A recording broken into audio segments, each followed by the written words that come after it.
नमस्कार, मैं डॉक्टर पूनम संभाजी। हमारा आज का टॉपिक होगा बेबी ईयर पियर्सिंग, बेबी के कान छेदना।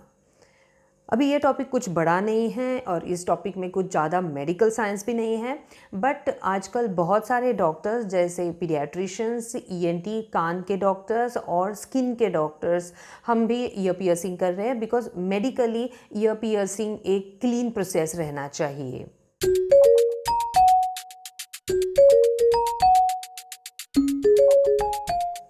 आज मैं ये टॉपिक इसलिए कर रही हूँ कि जब भी मैं ईयर पियर्सिंग करती हूँ बेबीज़ का, तो पेरेंट्स को बहुत सारे, माता पिता को बहुत सारे क्वेश्चंस रहते हैं। तो मैं आज एक कवर अप कर रही हूँ इधर।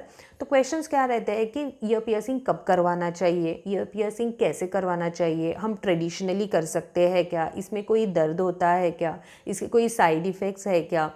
तो आज हम ये सारा कवर करेंगे। First and foremost, year piercing कब करवाना है। ईयर पियर्सिंग ट्रेडिशनली 12वें दिन, 14वें या 16th डे को करते हैं, बट मेडिकली अगर आप मुझे पूछे तो 1.5 महीने के बाद जब पहला हेक्सावेलेंट वैक्सीन दिया जाता है, 6-in-1 इंजेक्शन दिया जाता है, उसके बाद अगर ईयर पियर्सिंग किया तो सबसे अच्छा रहेगा।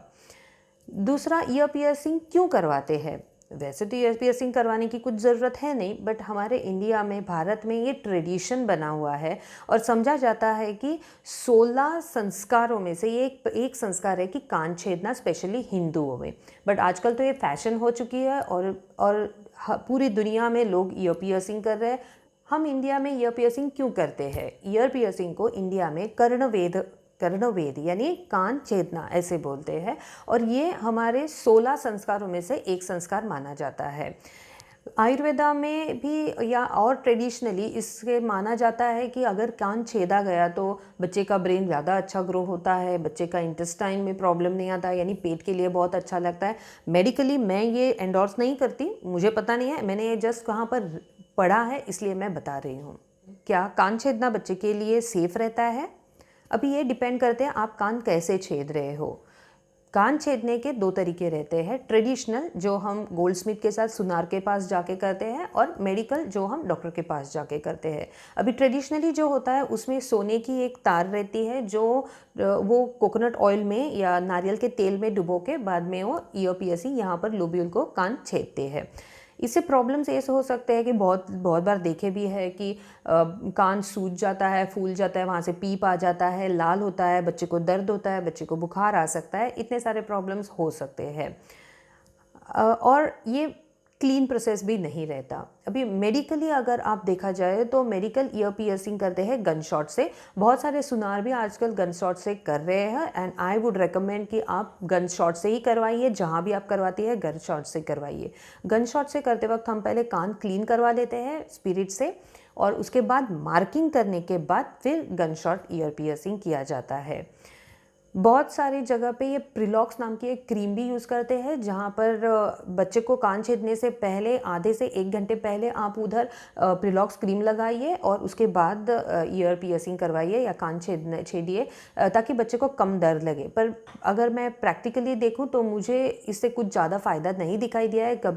जब भी मैं बच्चे को ईयर पियर्सिंग करती हूँ, अगर मैंने प्रिलॉक्स क्रीम लगाई भी है तो भी बच्चा थोड़ा तो रोता ही है, क्योंकि ये एंट बाइट की तरह होती है, जैसे आपको एक एंट काट रही हो। तो जैसे बच्चे को आप उठा के बाहर लेके जाते हो क्लिनिक से बाहर, या जिस रूम में कोई है वहाँ से बाहर है, बच्चा चुप बैठता है। और मेडिकल ईयर पियर्सिंग में यूजुअली पेन, फिर दर्द होना, सूजन, पीप होना, ऐसे भी कुछ चीज़ें नहीं दिखाई देती। कान छेदने के बाद क्या क्या आपने सेफ्टी मेजर्स लेने हैं या क्या केयर लेनी है।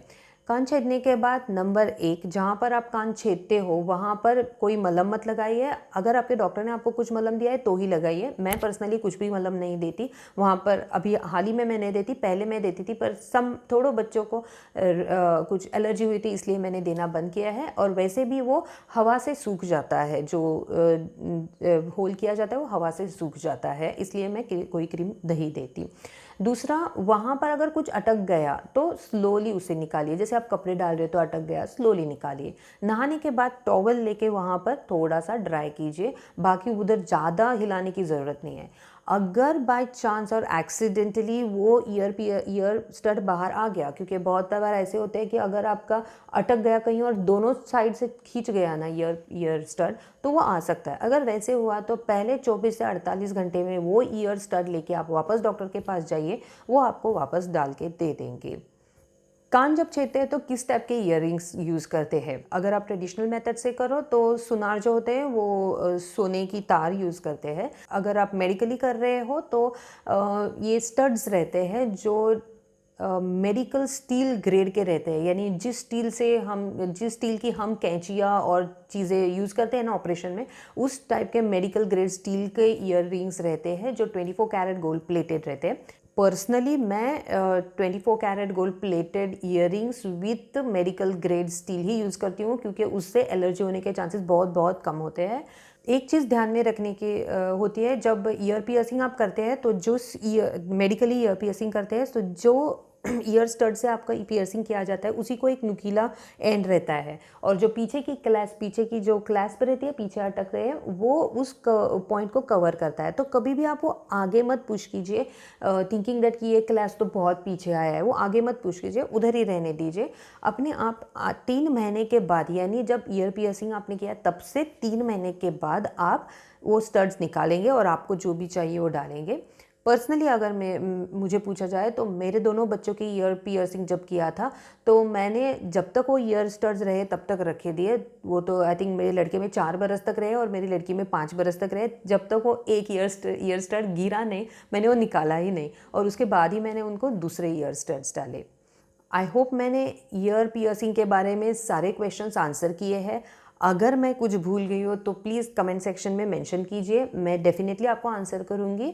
मैं ऐसे ही वीडियोस बनाती हूँ जिसमें छोटी छोटी चीज़ें जो मुझे पेरेंट्स क्लिनिक में पूछते हैं, मैं उसी के आधारित वीडियोस बनाती हूँ, ताकि जो छोटे छोटे क्वेश्चंस आप पेरेंट्स को बहुत तकलीफ़ कर रहे हैं वो मैं आपको आंसर कर सकूँ, क्योंकि आपकी वरी मेरा क्वेश्चन है, और जैसे ही आप मुझे क्वेश्चन पूछते हैं मैं आपको वीडियो दे दूँगी।